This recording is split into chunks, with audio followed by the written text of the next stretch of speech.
ሰላም ጤና ይስጥልን ውድ ተመልካቾቻችን አድማጮቻችን ከሰዓቱ አበይት መረጃዎች ጋር እኔ ደረጃ ሀብተወልድ ነኝ። በጣም የሚገርም ጊዜ ነው ያደረገው።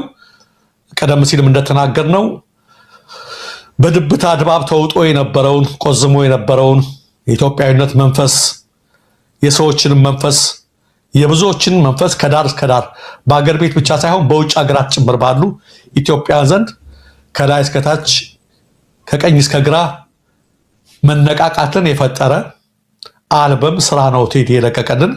እጅግ የሚገርም ነው። መቼም ሁሉንም ለመተንተን መቲ ሰዓትም ጊዜም አይበቃንም። ዋና ነገሮችን ግን በተቻለን አቅም ለማየት እንሞክራለን። እንግዲህ ይህን ስንሞክር እንደምትመለከችው የቴዲን ስራ አዳዲስ መረጃዎች ይዘናል። አብይ ተቆጥተዋል። አንዳንድ መረጃዎችም ሌሎች የደረሱን አሉ። በመንግስት መገናኛ ብዙሃን እንዳይተላለፉ መደረጋቸውን መታዘዙን ሁሉንም ይዘናቸው እንመጣለን።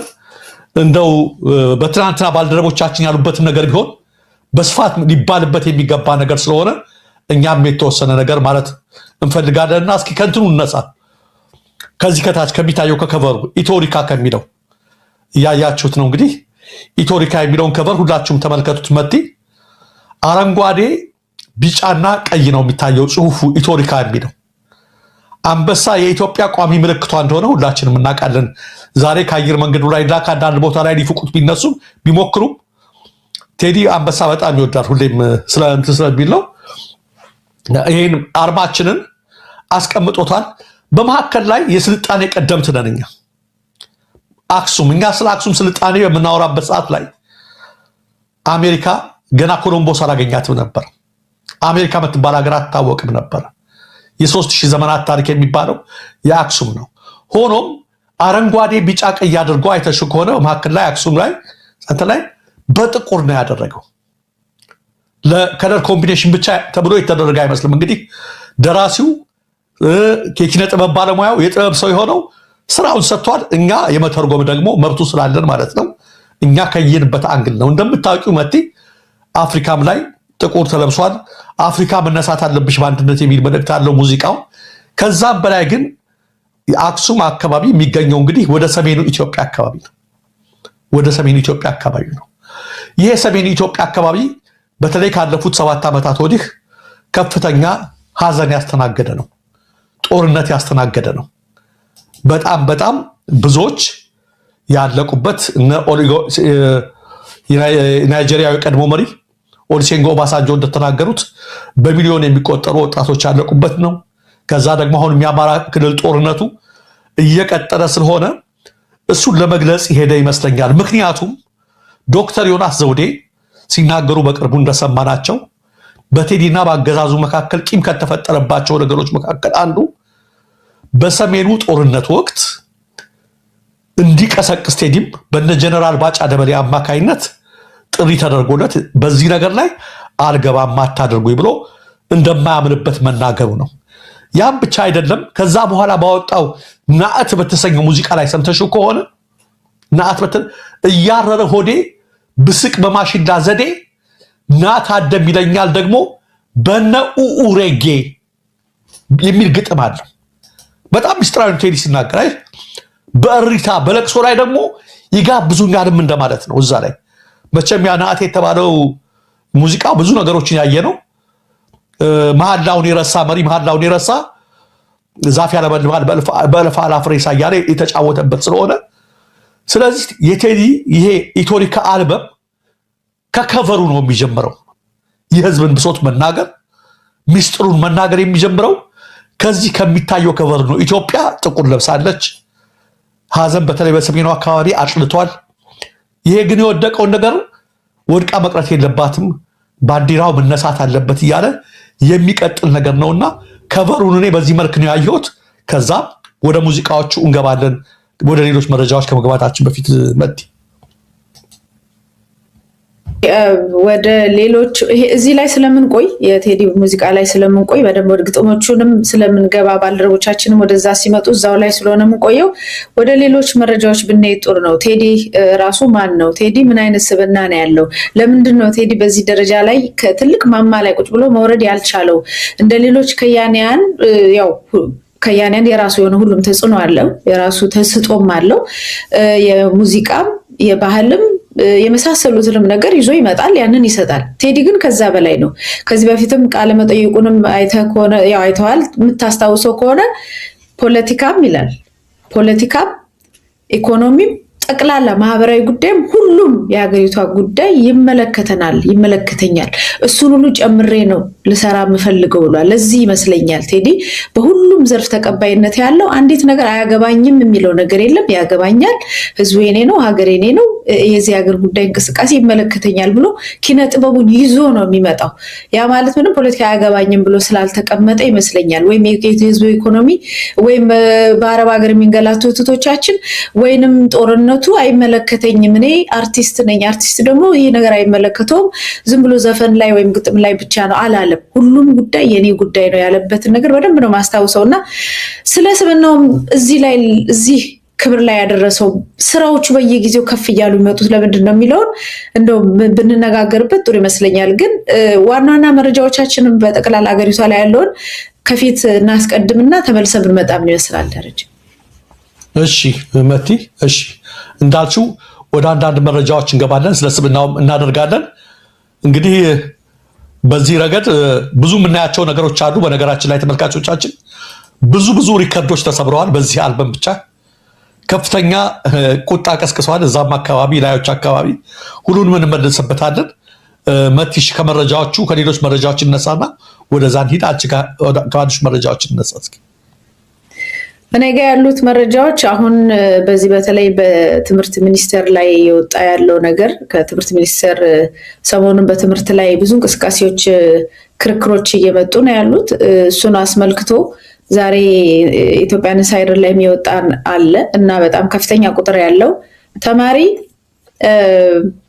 አልተመዘገበም። በትናንትናው እኔና አንተም እንደዚሁ ባካፈል ነው ዜና ላይ ምንድን ነው የሚለው ሌሎች አካባቢዎች ለምሳሌ ኦሮሚያ ክልል 83% የትምህርት ማሻሻል አድርጓል ይላል። ጥሩ ነው፣ እሱም ሀገራችን ስለሆነ ማለት ነው። ከዛ ውጭ ግን ሌሎቹ 17% ነው እያደረጉ ያሉት። ይሄ ለምን ሆነ የሚል ትችት ተነስቶ ነበር። በዛሬው ዕለት ደግሞ ከ6 ሚሊዮን በላይ ተማሪዎች አልተመዘገቡም የሚል ዜና ወጥቷል ኢትዮጵያ ኢንሳይደር ላይ። እና አሁን የምንናገረው እንግዲህ ጠቅላይ ሚኒስትሩም ካድሬዎቹም ትልቅ ማማ ላይ የወጣችሁ ዳመና ላይ የወጣችሁ የበለጸገችው ሀገር በዚህ ደረጃ በዛሬው ዕለት ዛሬ ይህን ዜና እንትን ስናወራ ከባድ የሆነ ከፍተኛ የሆነ የትምህርት የማግኘት ችግር በማህበረሰባችን ውስጥ እንዳለ የሚያሳይ መረጃ ነው የሰማነው። ሌላው እንደተለመደው ያው የብልጽግና ሰዎች ያው ቪዲዮን አላኩላችሁም እንጂ ማግኘት ይቻላል። ዛሬ አገሩ ተቅለጥልጧል። በመኪናዎች በዴኮሬሽን በተሞላው መኪናዎች በጣም ተጥለቅልቋል።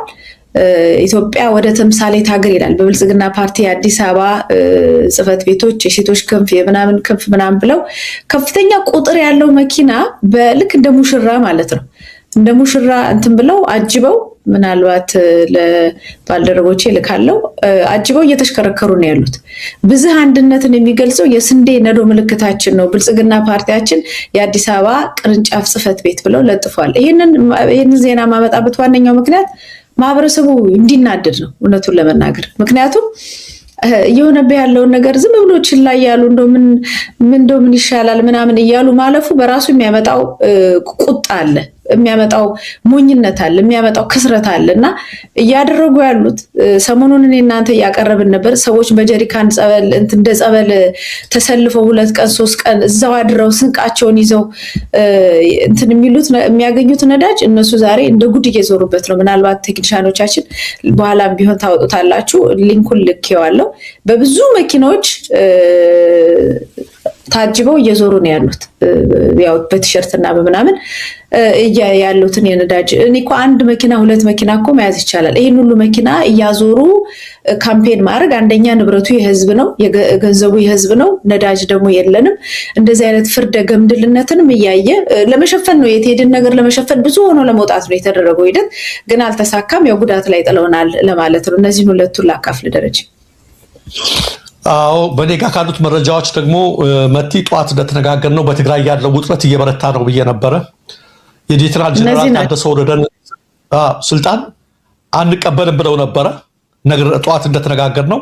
አሁን ከስምረት ፓርቲ አመራሮች መካከል ዶክተር ነው ፕሮፌሰር ክንድያ የጻፈው ነገር አለ። የኋላ ቀር ቡድኑ እብደት ጫፍ ላይ ደርሷል፣ እብደቱ ይብቃ ሊባል ይገባል ነው የሚለው በማህበራዊ ትስስር ገጹ። ትግራይን እንደ ግል ንብረቱ የሚያስብ የኋላ ቀር ቡድኑ እብደቱ ቀጥሏል። ትግራይን ወደ ጦርነት ለማስገባት እየተዘጋጀ ይገኛል። የዚህ ቡድኑ ዋነኛ ጠላት ሰላም ሲሆን ወዳጁ ደግሞ ስልጣንና ዘራፊነት ነው። ይህን ለማሳካትም ሁሉንም አማራጮች ይጠቀማል። ትናንት ለቀጣይ ጦርነት መነሻ የሚሆን የፕሪቶሪያውን ስምምነት የሚያፈርስ የ2012 ምክር ቤት ለመመለስ ወስኗል። ትዕዛዝ ለመስጠትም የጦር አዛዦችን ወደ አክሱም ጠርቷል። ይህ የቀጠለ የኋላ ቀር ቡድኑ እብደት መላው ሰላም ፈላጊ የትግራይ ህዝብ ተደራጅቶ ያለምንም የጊዜ መዘግየት በቁርጠኝነት ይታገለውና ሊያስቆመው ይገባል። በዚህ ረገድ የመላው ህዝባችን የትግራይ ሰራዊት፣ የፖለቲካ ድርጅቶች፣ የሲቪክ ማህበራትና የተለያዩ ተቋማት ከፍተኛ ተሳትፎ ይጠበቃል። ትግራይ ከማንኛውም ቡድን በላይ መሆኗን በተግባር ልናረጋግጥ ይገባል የሚል አሁንም የጦርነት ጥሪ ቅስቀሳ እያደረጉ ነው የሚገኙት እነ ክንድያ ገብረ ህይወት ማለት ነው። ነገር የቻለው አብይ በአንድ ዓመት የጀነራል ታደሰ ወረደን ስልጣን አራዝም ያለው ቢልም በህወሓት ዘንድ ተቀባይነት አይኖረውም። ምክንያቱም ታደሰ ወረደ ቆራጥ አይደሉም፣ ሁለት ቦታ እየዋለሉ ምንም ሊሰሩን አልቻሉም የሚል ነገር እያደረጉ ነውና ሰሞኑን ጊዜያዊ አስተዳደሩ ሌላ ስብሰባ ሲቀመጥ እነ ደብረ ጽዮን አክሱም ላይ ነበር ስብሰባቸው። እንግዲህ በዚህ ስብሰባ ላይ ነው የታደሰ ወረደን ፕሬዝዳንትነት አንቀበልም ያሉት። አንዳንድ ምንጮች ደብረ ጽዮንን ሾመዋል ራሱ ነው የሚሉት። የሆነ ሆኖ በትግራይ የመፈንቅለ መንግስት ሙከራ ተደርጓል ነው የሚባለው ማለት ነው። አሁንም እሱ የሚለው ምንድነው? ተነሱ ተዘጋጁ የሚል ነው። ነገር ግን እንደተነጋገርነው ሰሞኑን ራሱ በራያ ከፋኖስ ጋር በተደረገ ውጊያና ተጋድሎ በጣም በርካታ የነጌታቸው ረዳ ታጋዮች፣ የነጻድቃን ታጋዮች ሀራ መሬት ላይ እንዲሄዱ ተደርገው ሰሞኑን ካለቁት በአማራው ክልል ጦርነት መካከል የነጌታቸው ረዳ ጦር ግንባር ቀደሙን ይዛል፣ በቁጥር ብዛት ማለት ነው። በርካቶች በጅምላ ሆነው እንደተቀበሩ በጠዋቱ የዜና መወጃችን ላይ ተናግረናል። የሆነ ሆኖ በትግራይ መፈንቅለ መንግስት አደጋው እንደተጋረጠ አሁንም የስምረት ፓርቲ አመራሮች እየጻፉ ነው የሚገኙት። ወዴት ያመራል ይሄስ ነገር የሚለውን ነገር የምንመለከተው ነው። በአማራ ክልልም በድሮን ሽፋን የተሰጠው ጥቃት ጦርነት በተለይ በሰሜን ወሎ አካባቢ በበርካታ ቦታዎች ላይ እየቀጠለ እንደሚገኝ ለማረጋገጥ ችለናል መቲና። አጠቃላይ በተለይ የትግራዩ ነገር ግን ሊፈነዳ ጫፍ ላይ ደርሷል። የታደሰ ወረደን ፕሬዝዳንትነት አንቀበልም ብለዋል። መንግስት ይርዳን፣ ህዝቡ ተነሱ እያሉ ነጌታቸው ረዳም እየቀሰቀሱ ነው የሚገኙት። ወዴት ያመራል የሚለውን አብረን የምንመለከተው ይሆናል። ከዚህ አኳያ እንግዲህ ስለ ቴዲ በርከት ያሉ መረጃዎች ስላሉን ወደዛው ብንገባ የሚሻል ይመስለኛል መቲ። በቀን ዜና ወጃችን ያቀረብነው አንተም ያቀረብከው የኢሃፓ ፓርቲ የምርጫ ቦርድን ውሳኔ ሳይጠይቅ የሚያዝያ 30ውን የጥሪ ማለት ነው የህዝብ ሰላማዊ ሰልፍ ጥሪ አጽድቆታል፣ ሄደንበታል፣ ተዘጋጅተናል ብለው ማስታወቂያ አውጥተዋል፣ መግለጫ ሰጥተዋል። ስለዚህ ሚያዝያ 30 በቁርጠኝነት የምናስኬደው ዝግጅት ነው ብለው ዛሬ አናውንስ አድርገዋል። እሱን እንግዲህ ካለን አይቀር ቀጥታ ወደ ቴዲ እንሂድ። ትክክል ቴዲ። እንግዲህ ወቅታዊና ትኩስ አጀንዳም ስለሆነ ገና ሳምንቱን ሁሉ የሚቀጥል ነው የሚመስለው እንዳያያዙ ከሆነ መቲ። ሙዚቃውን ብዙዎቻችን ሰምተነዋል። መስማትና ማዳመጥ ግን በጣም የተለያየ ስለሆነ ብዙዎቻችሁ ማዳመጥ አለባችሁ። ማለት ወደ ውስጥ እያስገባችሁ ምንድነው ትርጉሙ? የቴዲ ደግሞ ሙዚቃ ብዙ ጊዜ አይተሻቸው ከሆነ ከመጀመሪያው አንስቶ የመጀመሪያው ቀን አይደለም፣ የሁለተኛው ቀን አይደለም፣ እያደር ነው ስሜት እየሰጡ እያደር ነውና ደጋግመን ስናዳምጣቸው ለዚህ ነው ሰዓት አይበቃንም ሁሉንም ለመተንተን የተወሰኑትን ለማየት እንሞክራለን። ቴዲ እንግዲህ ይህን ነገር ሲጀምረው አይተሽ ከሆነ በጀንበር ነው የተጀመረው። በሚገርም ሁኔታ 104 እና 110 ሺህ አካባቢ ሰዎች በአንዴ ቪዲዮ በቀጥታ ላይቭ ገብተው እየተከታተሉት ነው። አሁን ከንጋቱ 11 ሰዓት ነው በኢትዮጵያ ሰዓት አቆጣጠር ብሎ ነው የጀመረው። ይሄ በጣም ትልቅ ትርጉም አለው መቲ። አሁን በኢትዮጵያ ሰዓት አቆጣጠር እንግዲህ 8 ሰዓት ላይ ነው የተለቀቀው። ሲጀምር ግን ሙዚቃው እንደው የሚለው 11 ሰዓት ላይ ነው ይላል። ይሄ 11 ሰዓት የሚለው ነገር ከየት ነው የመጣው? መነሻው ምንድነው? 11 ሰዓት ማለት ከኢየሱስ ክርስቶስ ነው የመጣው። ኢየሱስ ክርስቶስ ሲያስተምር በምሳሌ ምን አላቸው? አንድ ጌታ ነበር፣ ባለጸጋ ነበር፣ የወይን እርሻ የነበረው። አንዱን ሌሊት ቀጠረው፣ አንዱን ረፈድ ሲል ቀጠረው፣ አንዱን ቀን ላይ ቀጠረው፣ አንዱን ደግሞ ሊመሽ 11 ሰዓት ላይ ቀጠረው ይላል። አራቱም ደሞዝ ሊቀበሉ በሚሄዱበት ጊዜ ለሁሉም እኩል ከፈላቸው። ይህን ጊዜ ጠዋት መጥቶ ሲሰራ የከረመው እንዴት እኔ የበለጠ ሰዓት ሰርተን መጨረሻውን ከመጣው 11 ሰዓት ከመጣው ጋር እኩል ከፈላለሁ ብሎ ሲያጉረመርም የወይን ጌታው ምን አለው? ለምን አይነት የቅናት ደም ለበሰ? እኔ አንተ ጋር የተነጋገርነውን ውል ደሞዝ አስቀረሁብህ ወይ? ለሱ የፈለገውን ልስጠው። አንተና እኔ ግን በተነጋገርንበት ስማ ላይ ያስቀረሁብህ ነገር አለ ወይ? የበደልኩ ነገር አለ ወይ? ስምምነቴን አፍርሻለሁ ወይ ብሎ ተናገረው ይላል። ያው ክርስትናም እንደዚህ ነው። አት ዘ 11th hour የመጣው ማለት ነው። ምን ሲመሽ ማለት ነው። አመጣጡ ይሄ ነው። ሁሌም አንድ ነገር ሊያልቅለት ሲል ምን ሲል ለሁሉም ነገር በነሰት 11ኛው ሰዓት ላይ ትገኛለች ይህች ሀገር፣ 11ኛው ሰዓት ላይ ደርሰናል የሚባለው ንግግር የመጣው ከዚያን ጊዜ ጀምሮ ነው። በእንግሊዝኛም የተለመደ ነው። አት ዘ 11th hour የሚለው አባባል ማለት ነው። ቴዲ ይሄን ብሎ ነው የጀመረው ትናንትና። በኢትዮጵያ ሰዓት አቆጣጠር 11ኛው ሰዓት ላይ ነው አሁን ነው ያለው። ምን ያህሎቻችን ገብቶናል? ምን ያህሎቻችን ዝም ብለን ነው የምናዳምጠው? ነው እየሰማነው ነው? ከልባችን እየሰማ መልእክቱ ለኛ ነው። ያው ተደራሲ ህዝብ ነው። ሁሌም አንድ ሰዓሊ ስዕል ቢስል ለህዝብ ነው የሚስለው። አንድ ገጣሚ ግጥም ቢገጥም ለህዝብ ነው። አንድ የኪነ ጥበብ ሰው ቢያቀነቅን ለህዝብ ነው የሚያቀነቅነው፣ ተደራሲው ህዝብ እስከሆነ ድረስ። ይህንን ሁሉ ልንሰማ ይገባልና ይሄን ብሎ ነው የጀመረው። መቲ ጀንበርን መቼም ብዙ ነገር ያደረገበት ነው። ሁሉንም ስለማንችለው ቶሎ ቶሎ እንድናልፈው ብዬ ነው። በዛ ውስጥ የተካተቱትን ነገር ሁላችንም ሰምተናቸዋል። የድሮች ምናልባት ደረጀ እቺ 11 ሰዓቷ ቀላል አይደለችም። በነገር ላይ ተስፋ ነው የሰጠው ለኢትዮጵያ ህዝብና ብዙ ሰው እንደውም ዛሬ ጠዋት ከኢትዮጵያ አንዳንዶቹ ሊነጋ ነው እንኳን ደስ አላችሁ አይነት ማለት ነው። በቃ ሊነጋ ነው የሆነ እንትን የተናገረን ትንቢት የተናገረን የመሰላቸው። ዋናው ነገር ከዚህ በፊት ራይ ነጋሞ የሚል ነገር መዝፈኑን እናስታውሳለን። ከዛም በኋላ መቼ ነው አዲስ ዓመትሽ መቼ ነው ኢትዮጵያ የምትመጪው መቼ ነው ፀሐይ የሚወጣልሽ ብሎ ደግሞ የዘፈነበት ጊዜ አለ። አሁን ግን እየነጋ ነው ያለው። በጣም ትልቅ ነገር ነው። እኔ እንደውም ደስ ነው ያለኝ። ልክ ነው። በጣም ጨለማው ድቅድቁ በጣም ስለበዛ እየነጋ ነው። 11ኛው ሰዓት ላይ ነን እኮ የምንለው ነገር እኮ ነው። 11ኛው ሰዓት ላይ የምንል ከሆነና 11 ሰዓት ከሆነ ከዛ በኋላ 12 ሰዓት ነው። 12 ደግሞ ነግህ ነው፣ ይነጋል፣ ብርሃን ይወጣል ማለት ነው። እና እኔ በትልቅ ተስፋ ማህበረሰባችን እንዲነቃ በተስፋ እንዲጠብቅ፣ እንዳይሰበር፣ ጨለማው እንዳይውጠው አይዞን ብሎ በዚህ ሊያሳልፈን የሞከረበትን እንቅስቃሴ ነው ያየሁት። ምክንያቱም ቅድም እንዳልኩት ራይ ነጋም ወይ ብሎ ምንትን ብሏል። መቼ ነው ኢትዮጵያ ሆይ የምትመጪው? መቼ ነው የሚነጋልሽ? መስከረምሽ መቼ ነው የሚጠባውን ብሏል። አሁን ግን ሊጠባ ነው። አንድ ሰዓት ቀረና ያለው እና እሱ ትልቅ ተስፋ ሰጪ ነው ብዬ ነው ስላነሳውም ደስ ብሎኛል። ደረጀ ልክ ነሽ። የውሳኔም ሰዓት ነው ማለቱ ነው። ይሄ በመቆዘም ቢያን ብቻ አይደለም ነው። ብዙ ትርጉም ነው። አንቺ እንዲያልሽው ይሄ ለበዛው እንገኛለን። ለአንዱ የማብቂያው ለአንደኛው የመነሻው የወሳኝ ሰዓት እኛ የምንወስንበት ሰዓት ላይ ውሳኔ የሚያስፈልገው እያንዳንዱ ሰው ራሱን መርምሮ ስለ ሀገሩም ስለምኑ የሚወስንበት እንደ ሀገር የደረስንበት ሰዓት ላይ ነው የሚል ነውና ዘርፈ ብዙ ትርጉም ነው መት ያለው። ጥሩ አድርገሽ ነው አንቺ የሚያብራራሽው። ትክክል ነው። ከዛ በመከተል በዓለማችን በ24 ሰዓት ባልሞላ ጊዜ ውስጥ አንደኛ ደረጃ እስኪ በጣም እኮ የሚገርም ነው የተቆጣጠረው ማን ይመስልሻል? አንደኛ ደረጃ የደረሰው ታይቷላችሁ ተመልካቾቻችን፣ ቁጥር 1 ላይ ይሄማ ሁለተኛ ነው።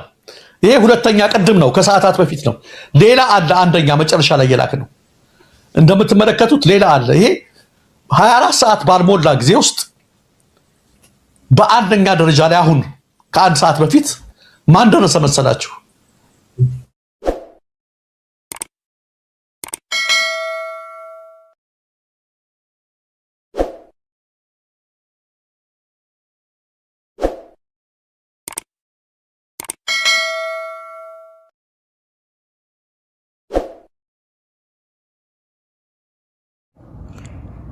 አዴ ወደ ክፍለ ሀገር ዴፍን ፍለጋ ገብታለች።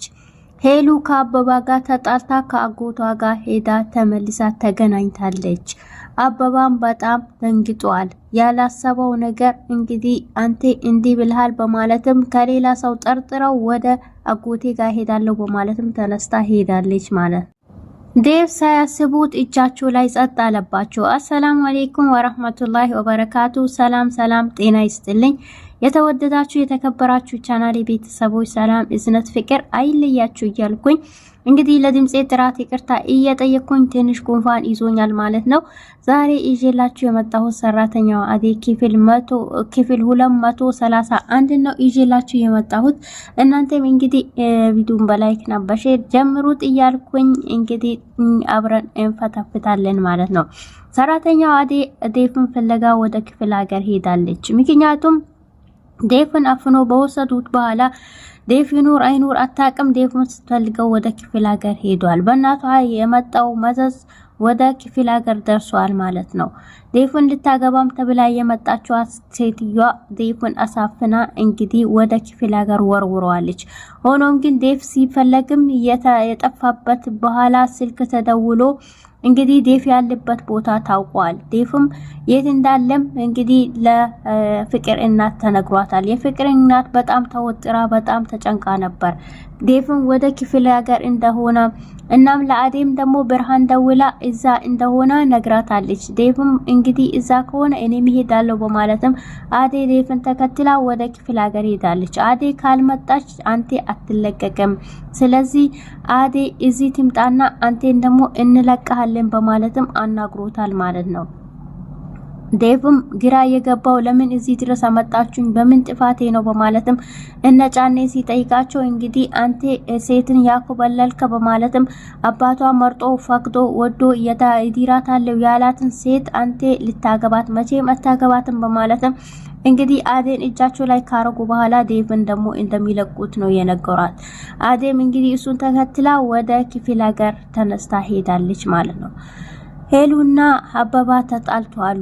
አበባ ተደብቆ ስልክ ያወራ ወደ የመጣበት ቦታ ተመልሶ ስለሚሄድ እና ተደብቆ ያወራ ያለ ትሰማለች። በሰማችበትም ሰዓት እና ሻንጣዋና ልብሷን ይዛ ለመሄድ ትነሳለች። ምን ሆነሻል ለምንድነው ምትሲላትም ያወራውን ሁሉ ተገብቄ ሰምቼሃለሁ፣ ነገር ግን ለምን እንደዚህ ለማድረግ አሰብካ?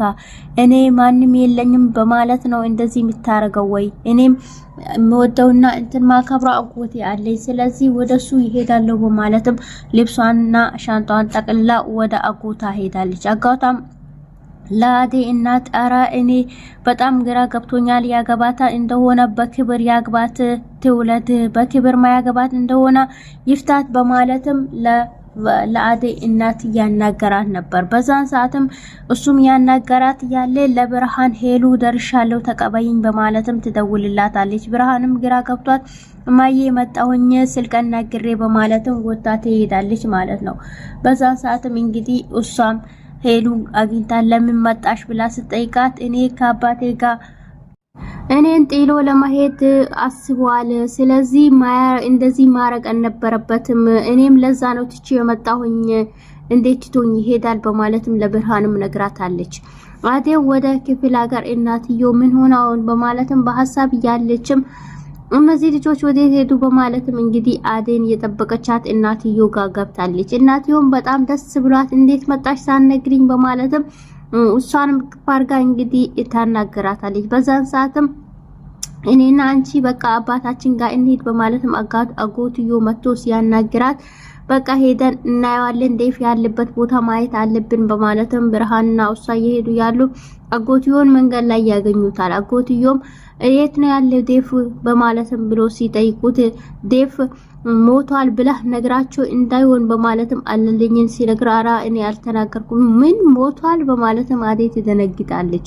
እንዴት ሊሆን ይችላል ሲል አራ እሱ ምንም አልሆነም ድንገት የሆነ ድክም ብሎት ነው መሰለኝ ጸጥ ሲል ሞቷል ብሎ ለቄው ሰው ሁሉ አውርቷል በማለትም ሲነግራት አላመኑም። አሁን ይዛኝ ሌላ ወሬህን ታው በማለትም ሲነግራው አሁን ብርሃንን እኔ ይዣት ቤት ሄዳለሁ አንተ ደግሞ ውስታ ከዛ አገናኛት ከዛ በኋላ አንቺ ከመጣሽ በቃ እሱም ይለቀቃል በማለትም ወደ ዴፍ ወስዶ ከዴፍም አገናኝቷታል ማለት ነው። እሷም በማለትም እሱም ሁለቱም ጫኔና አልለኝ ነበሩ። በዛን ሰዓትም ዴፍንም እቅፍ አርጋ ስትሰማና መጣሽ በማለትም እነሱም ይቆጣታል። በዛን ሰዓትም እንዴት መጣሽ በማለትም ዴፍም በጣም ደስ ብሎታል ማለት ነው።